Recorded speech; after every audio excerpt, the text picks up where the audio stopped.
Welcome to another video in CID's series on managing in-home caregivers during the pandemic.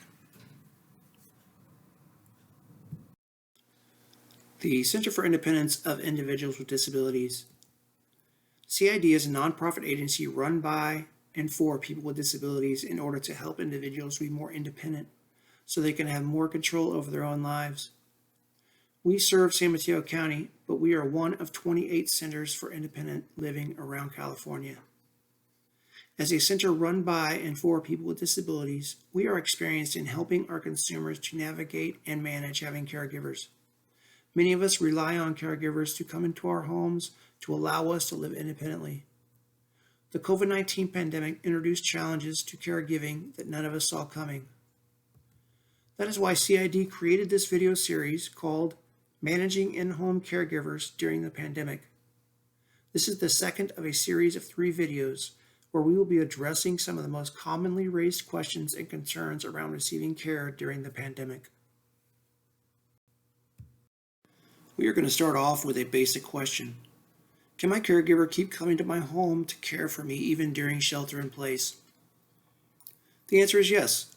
Caregivers are considered essential workers. The state recognizes that caregiving is critical to keep people with disabilities safe and living independently. Some additional good news is that caregivers are being recognized for the essential work in the COVID vaccine rollout.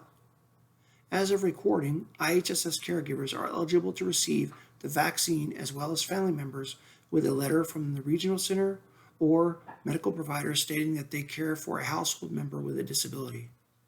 While this is good news, it is still important that you communicate openly with your caregiver about the latest news, information, and resources around COVID-19. Building off of the importance of communication, we know that there can sometimes be a need for difficult conversations with your caregiver during the pandemic. Communication between care recipients and providers has always been more important. But now more than ever, it's important to have a clear expectations and stay on the same page. The good news is you don't have to face these conversations alone. There are some great resources available from the organizations in the community.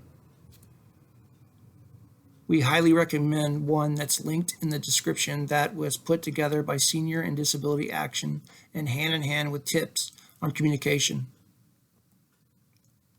The best thing you can do is communicate. Having an agreement in place can be helpful to manage everyone's expectations. What are you both okay with? What are you doing to keep each other safe? If you're looking for support in these conversations, call CID. We can help.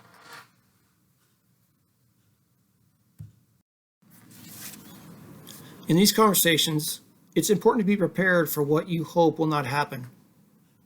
What if your caregiver gets sick and can't come to work? If you have IHSS, call your IHSS social worker if you need emergency backup care. Your backup provider will be dispatched to cover the same amount of hours of care you normally get from IHSS. If you don't have IHSS and think you need it, call Aging and Adult Services at 1-800-675-8437 for an assessment to determine your eligibility. If you don't qualify for IHSS but need emergency care, you can call 211, the Institute on Aging, and the Family Care Alliance.